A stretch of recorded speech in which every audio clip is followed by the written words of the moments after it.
Ayana Dior, Nina Pop, Tony McDade, Rakia Boyd, Ayana Jones, Pearlie Golden, Miriam Carey, Chantel Davis, Taisha Miller, Shelley Frey, Sharice Francis, Shalana Weldon, Erica Collins, Adacia Miller, Alicia Thomas, Dolores Epps, Heather Parker, Regis Korchinski-Paquet, Ayana Monet Stanley Jones, Megan Marie Hockday, Tatiana Hargrove, Amadou Diallo, Freddie Carlos Gray Jr., Jordan Edwards, Jonathan Farrell, Corinne Gaines, Jamar Clark, Jeremy McDowell, Laylene Polanco, Malaysia Booker, Terrence Critcher, Jao Pedro Matos Pintos, Chantel Davis, Jewel Dexter, Alejandro Vargos Martinez, Terrence Sterling, Henry Glover, Brandy Coleman,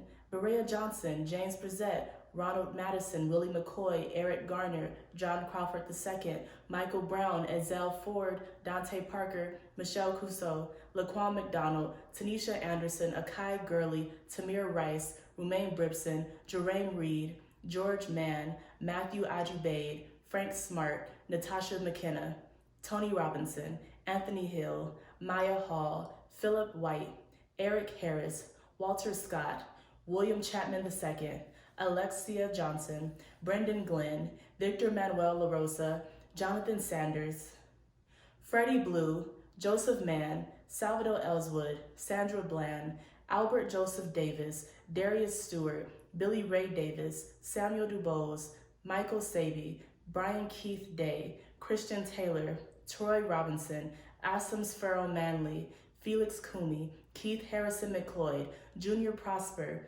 Lamontez Jones, Patterson Brown, Lavania Johnson, Mubi Solomane, Dominic Hutchinson, Anthony Ashford, Alonzo Smith, Tyree Crawford, India Kager, Levante Biggs, Michael Lee Marshall, Jamar Clark, Richard Perkins, Nathaniel Harris Pickett, Benny Lee Tigner, Miguel Espinol, Michael Noel, Kevin Matthews, Betty Jones, Quintinio Legrier, Keith Childress Jr., Janet Wilson, Randy Nelson, Antroni Scott, Wendell Celestine, David Joseph, Kaylin Rockmore, Dijon Perkins, Christopher Davis, Marco Lau, Peter Gaines, Tori Robinson, Sean Reed, Darius Robinson, Kevin Hicks, Mary Trudeau, DeMarcus Seymour, Willie Tillman, Terrell Thomas, Sylvia Smith, Alton Sterling, Philando Castile, Paul O'Neill, Alteria Woods, Jordan Edwards, Aaron Bailey, Ronell Foster, Stephen Clark, Antoine Rosie, Botham Jean, Pamela Turner, Dominique Clayton, Atiana Jefferson, Christopher Whitfield, Christopher McCorby, Eric Reason, Michael Lorenzo Bean, Breonna Taylor, George Floyd. That felt long, right? I hope there was a moment for you in which you wondered when I would end, but just because I'm done saying names does not mean they are done being added to that list. Black people experience racism every day. Black people experience time differently. Slavery ended too late, segregation ended too late, the Atlantic slave trade ended too late, the school to prison pipeline is ending too late, sexism is ending too late, Black people receive attention from hospital staff when it is too late, racism is ending too late, and yet you tell Black people to be patient. This speech is on my time. The deep Negro pain-infused time that never works on our time and is always too late. White people demand we fight for justice in slow motion. So slow that you wouldn't even tell we were moving because we're not.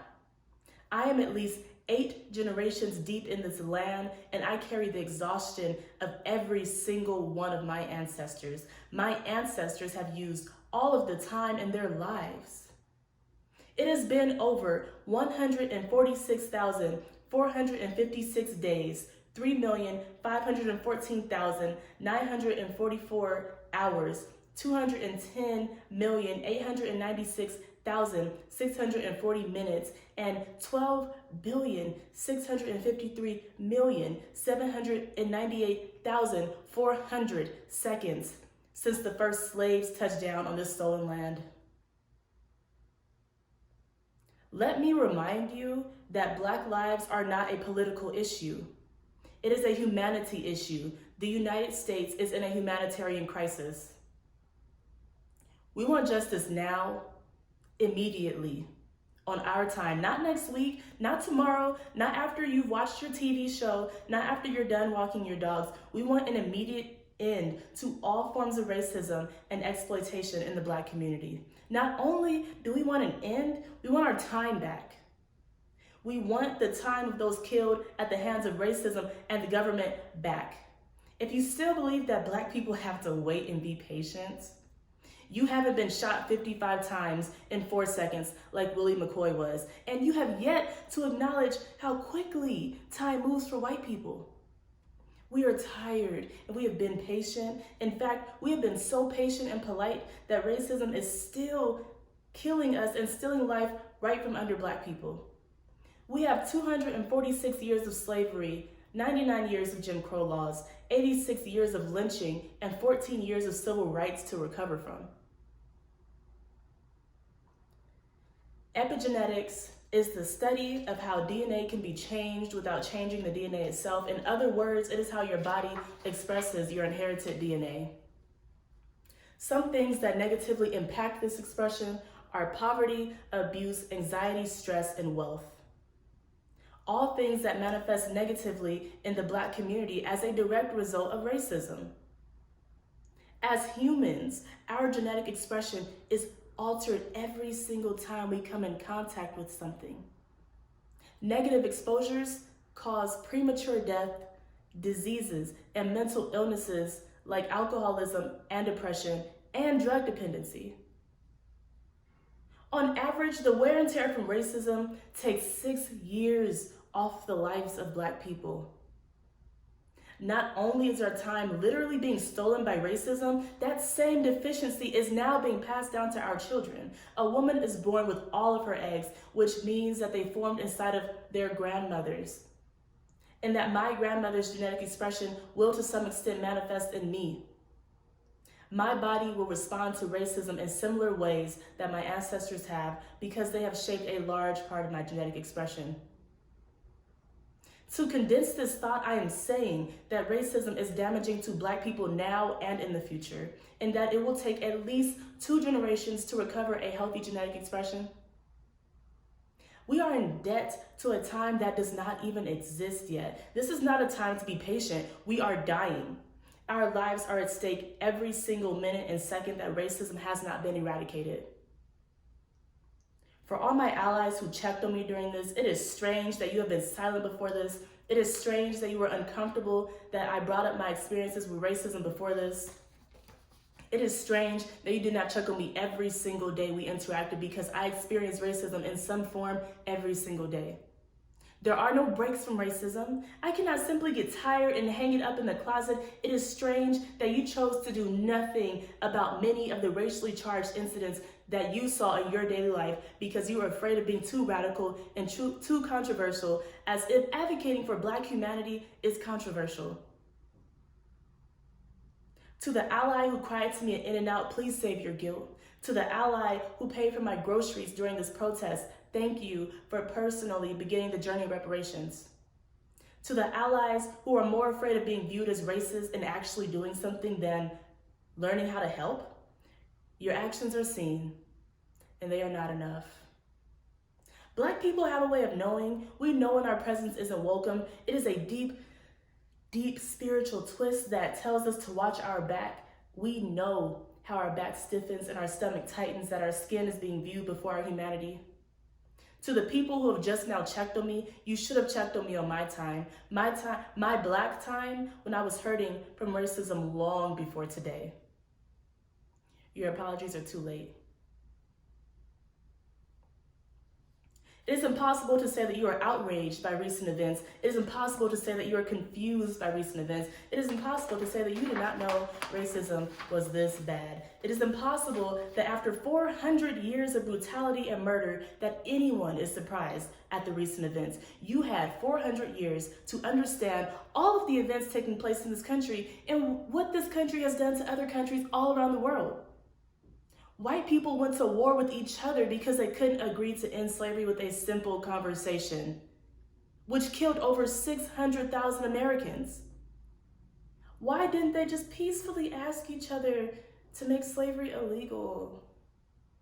The laws cannot be your moral conscience when the people who make the laws do not have one. The United States has a history of passing unethical and inhumane laws. The Civil Rights Rebellion caused over $45 million in damages and lasted for 6 days before America was forced to give us our rights. They keep saying, be like MLK, but they robbed MLK of his time. They robbed Malcolm X of his time. They robbed Fred Hampton of his time. They robbed Patrice Lumumba of his time. We needed them. We needed their time in our communities. Time is money. All of the previously mentioned deaths have directly contributed to the wealth inequality experienced by Black people. How can you be outraged by a country that considered Black people property and then considered it progress when they made us 3/5 of a person before we could be full humans? The same country that had human-fueled zoos and people of color behind bars. The same country that literally created propaganda to vilify people, Black people, and justify why they could be enslaved. To say that you are outraged is to say that you are surprised that this is where we are, as if this isn't exactly where this country was designed to be at. If those are the baby steps and that is the time that America needs to end racism, we will not accept it. To be outraged suggests that you didn't believe that this could happen. Like you were somehow shocked that the racism in this country is that bad. Like we don't have literal children in cages right now. Like you didn't know that sundown town still exists. Like you didn't know that Black people don't feel safe in their skin in so many places. Like this land wasn't stolen through a series of violent and racist massacres. You knew. You knew. You knew Black people were being hurt by the systems in this country. You knew that if you looked too deep that you would realize that you benefit from the pain. You knew that all of your pop culture and most important inventions were created by exploited Black people. And if you didn't know, it's because you actively chose to not listen to us. It should not have taken a video to cause you outrage.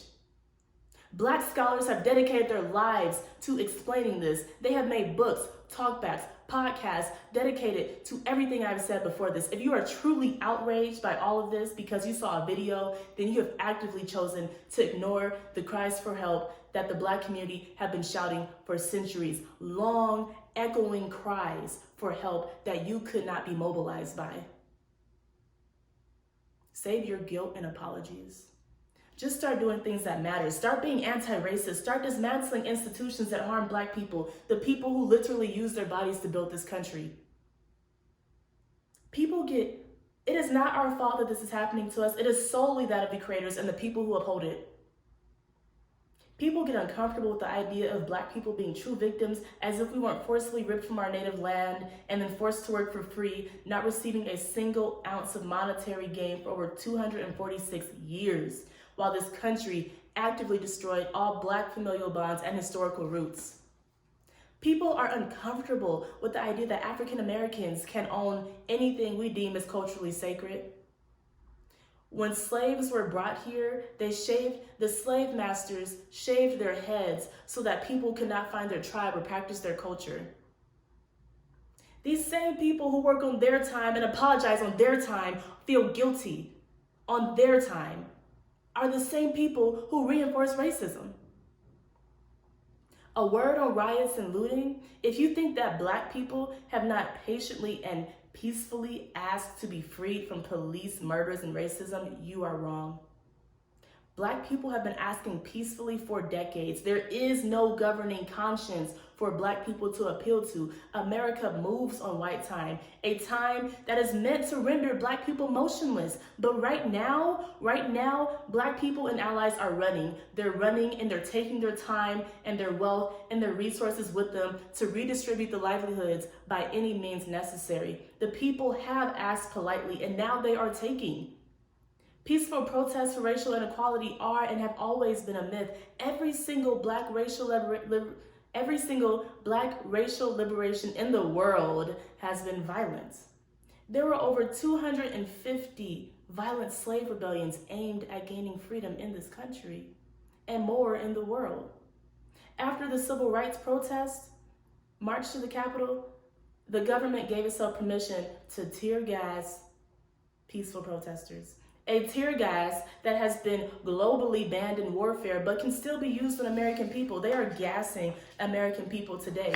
This is the same government that released dogs on Black people protesting segregation, the same government that dropped 44,000 bombs in 1 year on the Middle East, the same country that has never asked for things peacefully. It is inhumane to ask Black people to consider the humanity of the same people who on a macro level have been killing us for centuries, especially after decades of peaceful protests.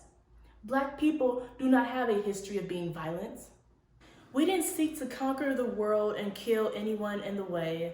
We didn't seek to create a global system of oppression and racism that would continue to kill billions of people and their kin. Racism is not polite. Racism is life or death. Racism is why I had to take my time again to write this. Racism is why there is a lengthy list of murdered Black people on this list. Let me remind you about the Tulsa riots, where white rioters killed 300 Black people and left 10,000 Black people homeless because they burnt their city and stripped our community of generational wealth. The same people who assassinated MLK are now asking us to be more like him. They're asking us to follow a man they once deemed the most hated man in the country. There is no proper way to protest as a Black person when our bodies are viewed as a threat. They kill Black people who protest silently, peacefully, and violently. In the words of James Baldwin, when a white man says, "Give me liberty or give me death," the world applauds. When a Black person says that same exact thing, word for word, they are judged a criminal and everything possible is done to them to make an example of this bad nigga so there won't be any more of them.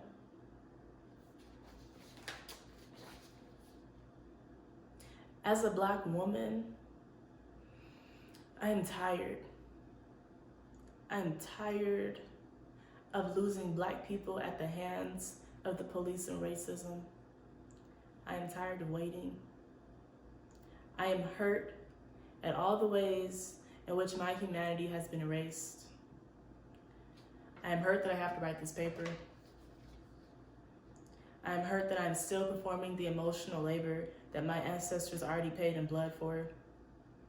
I am hurt that this took so long for y'all to wake up, for y'all to have your spiritual awakening, because my community, we have been very vocal about the injustices we face every single day. We face this every single day, and you are just now listening.